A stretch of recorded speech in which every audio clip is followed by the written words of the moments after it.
Alright, so we are going to start working on our chickens.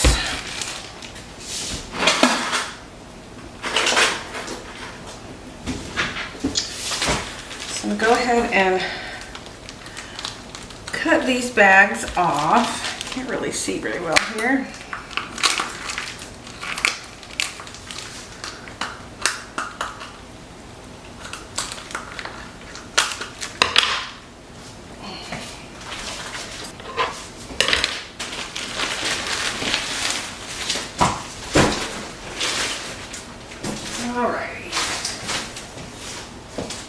Alrighty, so we're going to start with these three.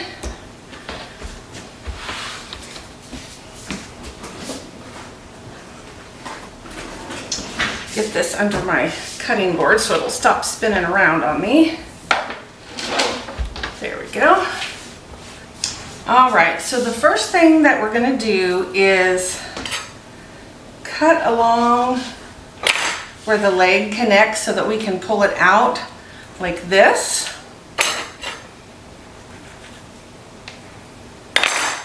And I want to leave, cut the skin. So I want to leave the leg quarters intact. So I want to be able to cut off the leg and the thigh together. So there's a bone right here that allows you to cut right along that, and if I can get a hold of it,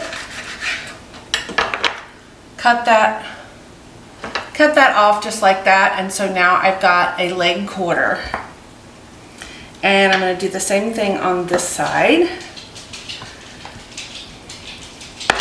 I want to kind of pop that so we know where it's at.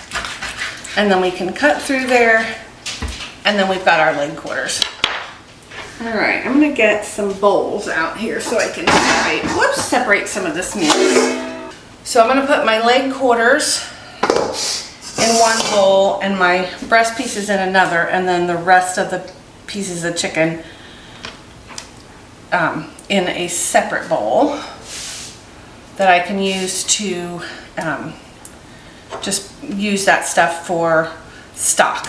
All right, now I don't care about the back, so I'm going to go ahead and just cut that piece off. And I'm also going to remove the wings. So I'm just going to you just want to kind of pop those, and it will let you get to where you can cut that right at that joint.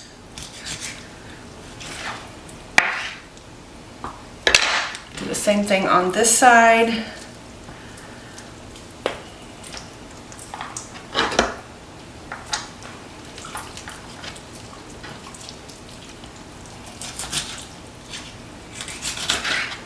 All right, so now what I really care about is the breast pieces, and I want them without skin. So I'm going to go ahead and pull this skin off.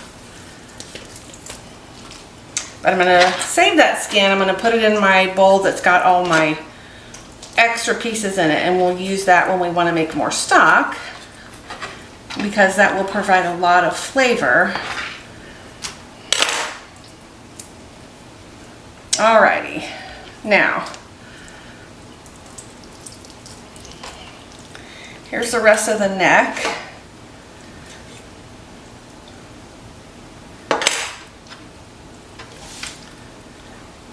So what I'm going to do is cut right along this bone, separating the two breast pieces.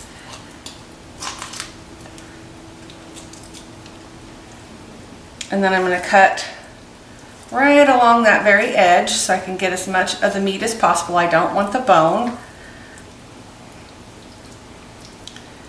And I'm going to cut that breast piece off. So now I've got this breast piece, and then here is the little tender. So this is what you would buy if you're buying chicken tenders. You would get that little piece. And then I'm just going to do the same thing on the other side. We're going to cut along the breastbone. Maybe if I can get on the right side of it. There we go.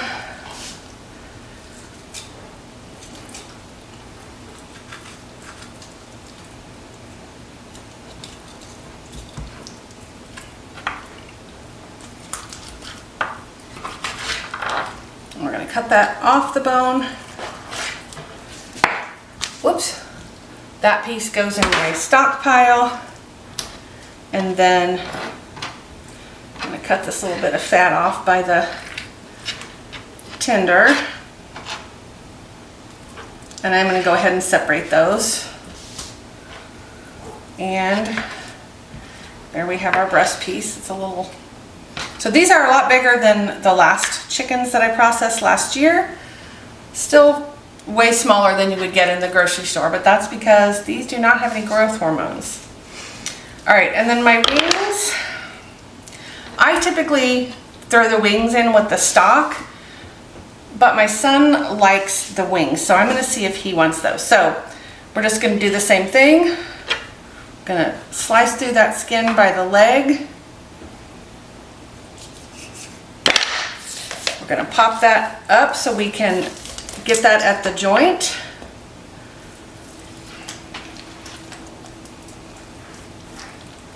Sometimes it's a little hard to tell which side you need to be on. But when you're in the right place, it will cut very easily. So I'm going to take this leg quarter, put it in the bowl that I'm going to, most of these are going to go to my dad. Again, we're going to cut around that bone and throw that in there.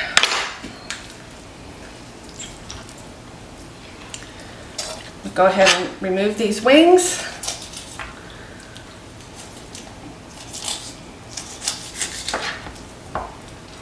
Probably need to get another bowl for the wings.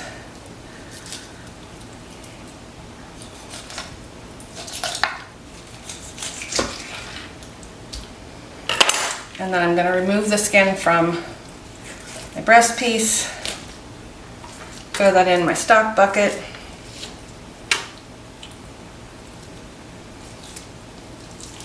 And if you want the skin, obviously you could leave the skin on. If you want to have fried chicken that's got that delicious fried skin, which, oh, I absolutely love. But we typically buy the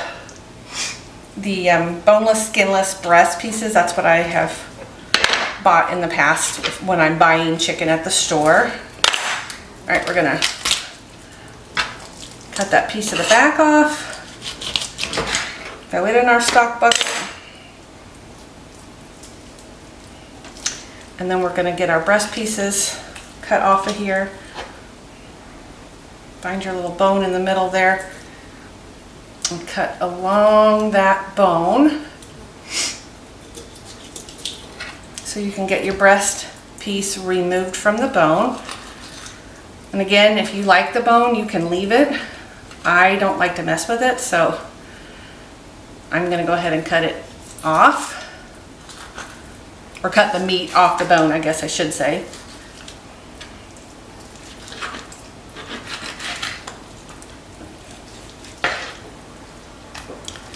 And then our tenders.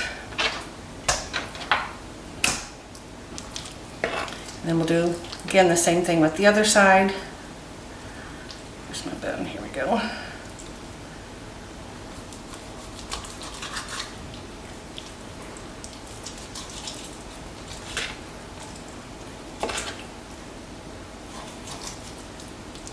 And I am certainly not a professional at this, but I can get the pieces that I want, and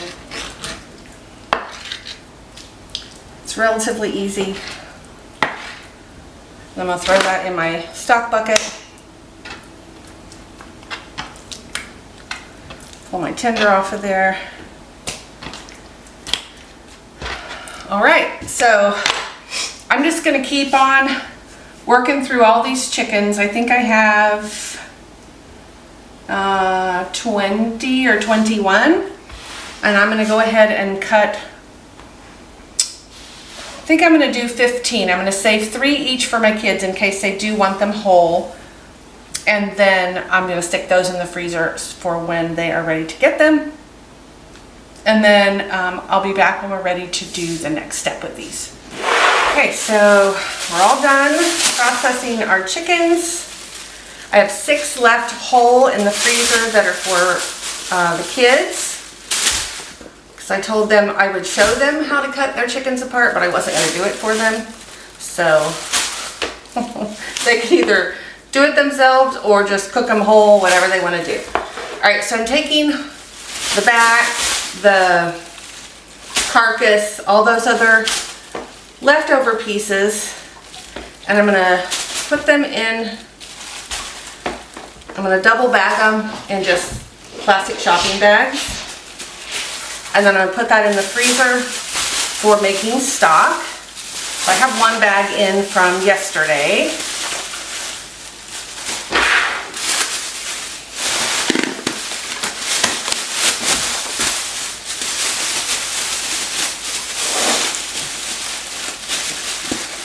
And I'm not in any need of stock at the moment, so I'll probably wait to make stock until this current batch of chickens that we just got have been butchered and I have all their carcasses, and I'll just do everything all at once. I have a giant stack of dishes back there that need to be washed once I get through with all this stuff, so that'll be fun. Okay, I think I'm gonna use, I'm just gonna use some paper towel. All right, so what I'm going to do here is lay down a double batch, or a double layer, if I could think, of paper towel, because I want to dry this meat off a little bit before I put it in the vacuum sealer.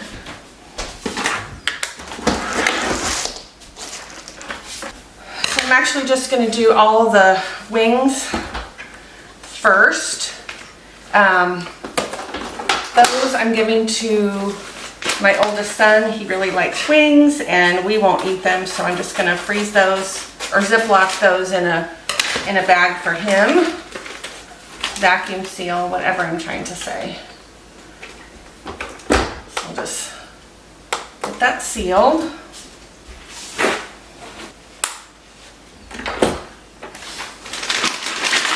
These I'm not going to dry off, I'm just going to dump them in here. Actually, I'm not going to dump them. That way if there's any juice in the bottom of the bowl, I will not have that extra liquid in there. So I have a bag from yesterday. And then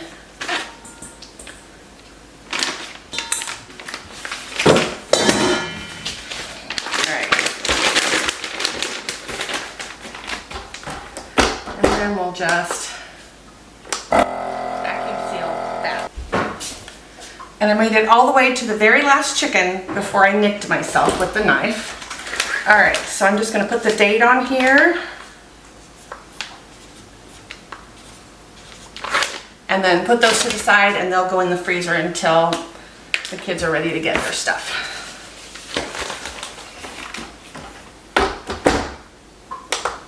So then the leg quarters I'm packaging 2 in each one. Some of those will go to my dad and then some of those we'll keep.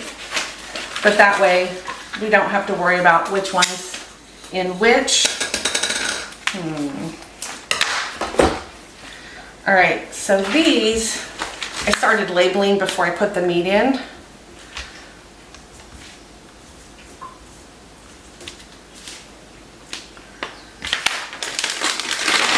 All right, so what I'm doing is taking these and just kind of patting them dry so that that extra liquid doesn't get sucked out while I'm vacuum sealing them and just get into the vacuum.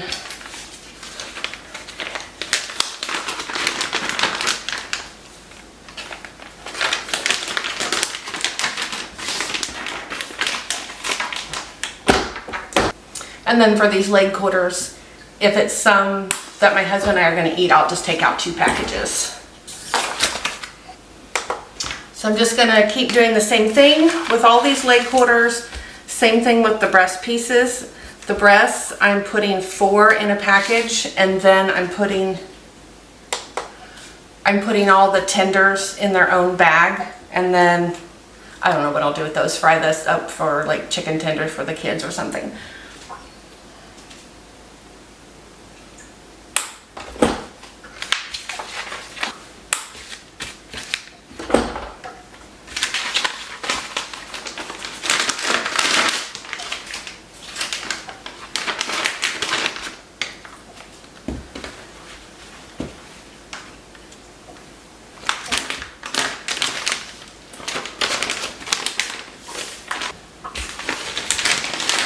You itchy puppy.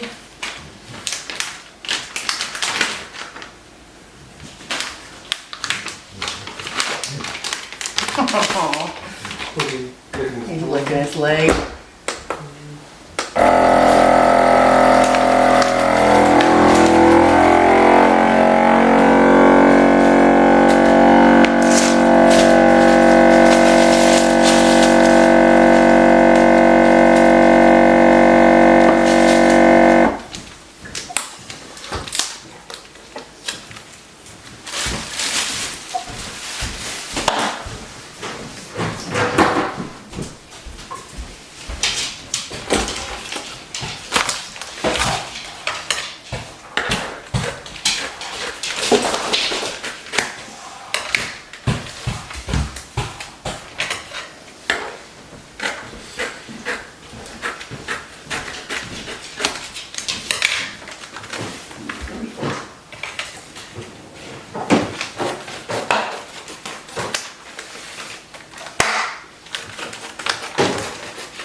So I finished up with all the leg quarters, and now I'm putting the breast pieces in. I'm putting 4 into each package, and I have them labeled that way.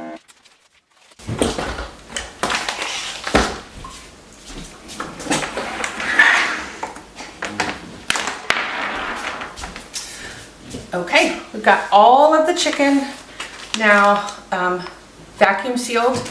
I'm going to take all this down, put it in the freezer, and then I'll bring up the ginger and garlic, and we'll get it in some bags. Let's see here.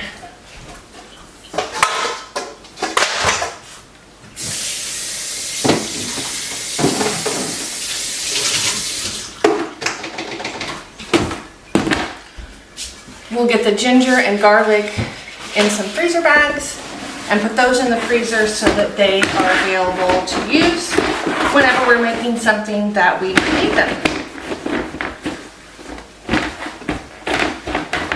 So I washed this tub out so that it didn't have chicken blood in it, and I'm going to use it to tear everything down. Maybe put all this here.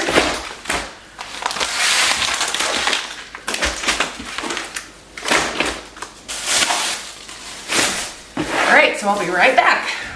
And today we are going to be using some sourdough discard, because I have a ton, and we're going to make some brownies. So today is actually the 4th of July. We are going over to some friend's house later this evening, and so I'm going to make these brownies to take with us. So the first thing we're going to do is we're going to preheat our oven to 350, and this calls for a 9x9 pan. But I'm going to double this recipe so that we have enough. So let me think what I want to use. So I'm going to use this size pan. I don't know what it is. See if it says on here somewhere. It does not, but it's like a 9 by 12, 9 by, probably 9 by 13, something like that. This is what I'm going to use. So, we're going to get some parchment paper, and we're going to line our pan with the parchment paper. So we're going to start our dough, our batter, on the stove top. So we're going to use 2 sticks of butter. Of course, I just flipped it all over my stove. Oh well. And we're going to start by melting this.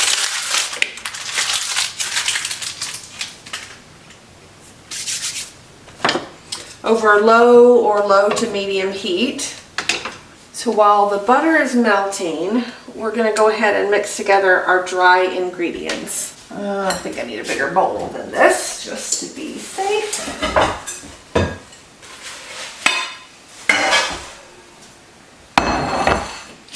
Okay, so we need 1.5 cups of flour.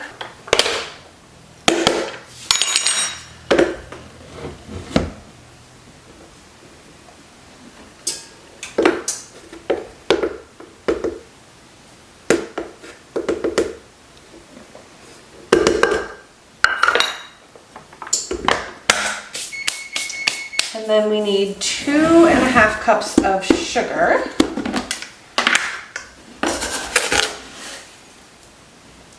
One.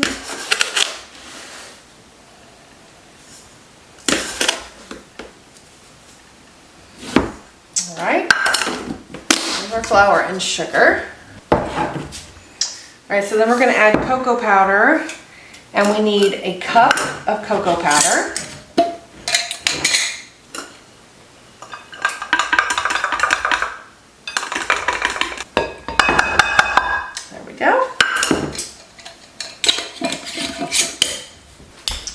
And then finally we need a teaspoon of salt. So a teaspoon of salt. And then we're just going to stir all of this together. Break up these clumps of cocoa powder.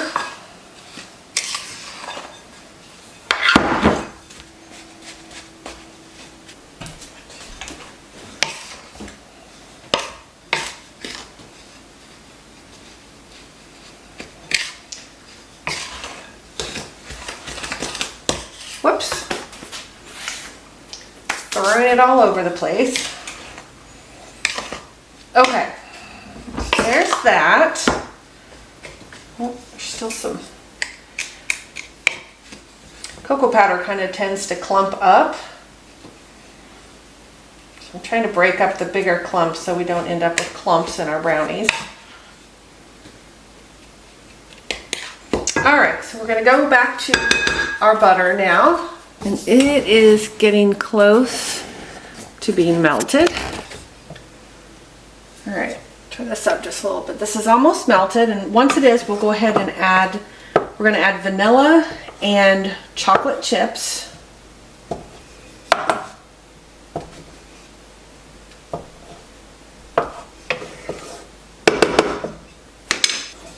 Alright. We want to, oh darn, this is too big. So we want to add 2 cups of chocolate chips.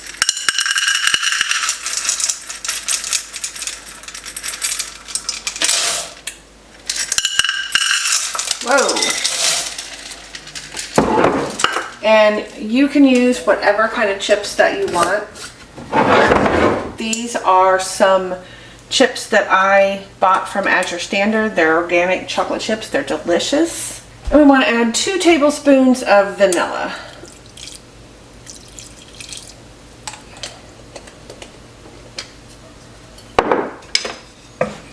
And we just want to stir this until this chocolate is all melted.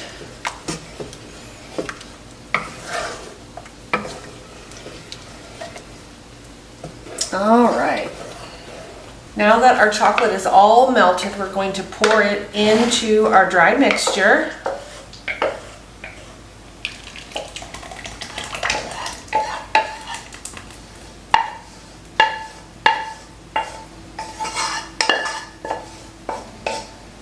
There we go. And I'm going to stir this just a little bit. And then we want to add in 4 eggs, and we want our eggs to be at room temperature. So I have 4 eggs that just got collected that have a little bit of straw on the shell, so let me get that. Okay, so we're going to add our 4 eggs in.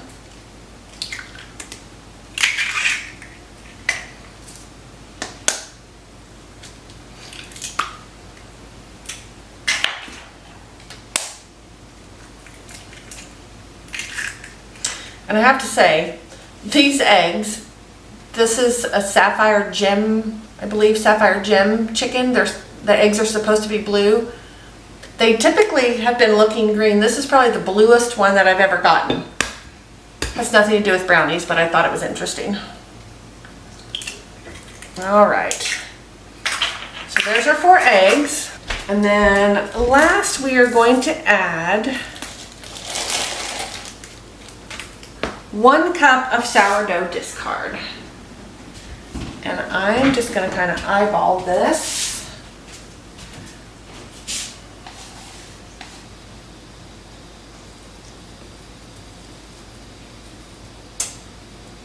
There we go.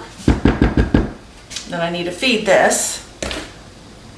Okay, so now those are all the ingredients.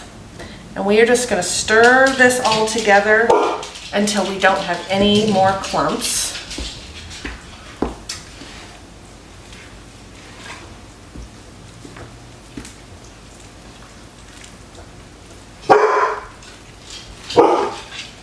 Not sure why the dog is barking, but might be somebody outside. My husband's outside, so maybe he walked out where he could see in. And I'm looking at this pan and I'm thinking it might not be big enough. Might have to do 2, which will be fine.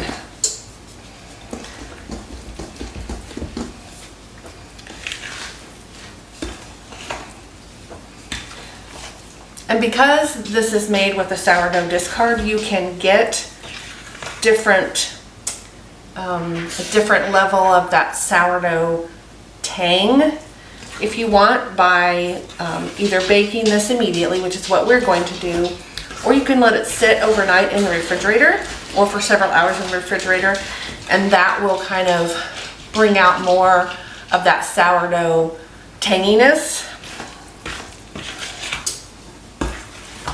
We are going to just do it like this. Okay, so we're going to put this into our pan. Actually, I'm going to get the other one. We'll put this dough into our 2 pans because I'm thinking we're going to need it.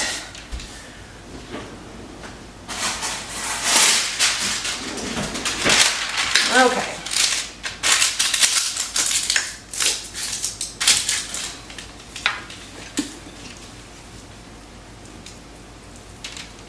Ooh, this smells really good.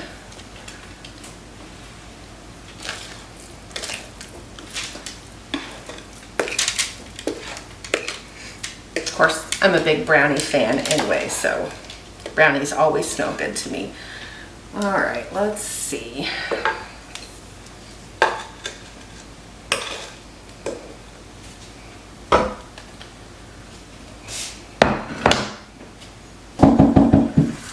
All right.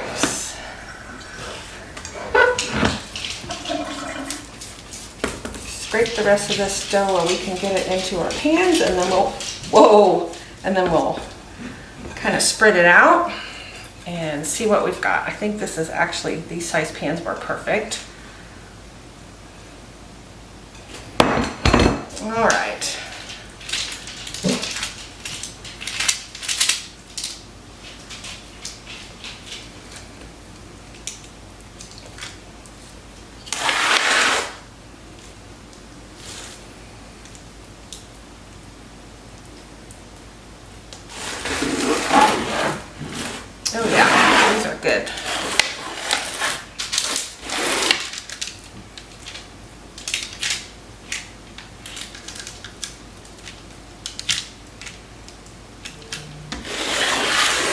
So this recipe comes from Lisa at Farmhouse on Boone. If you don't follow her or don't know who she is, she does a lot of sourdough.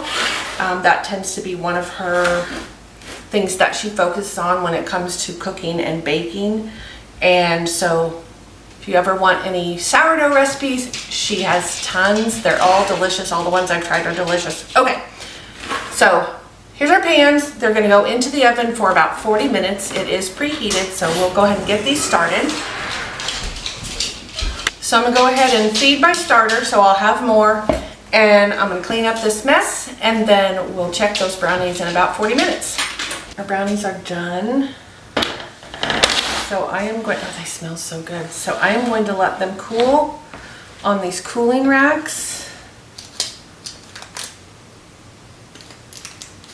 until they're pretty cool, and then I will pull them out of the pan still on the parchment paper. Make sure that they are completely cool before I cut them. Then I'll cut them in squares and plate them up to take to our friend's house. So I will show you what they look like once they're all cool, and we'll do a little taste test. All right, these are cool. We're gonna cut some of these up and we're gonna give them a try. They smell really good. They feel like they've got a chewy, fudgy consistency, which is what I like in a brownie. You wanna come try one of these, hon?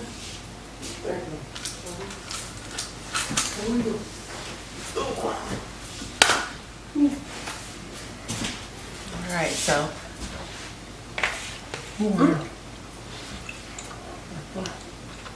I think Tastes good. these are really good.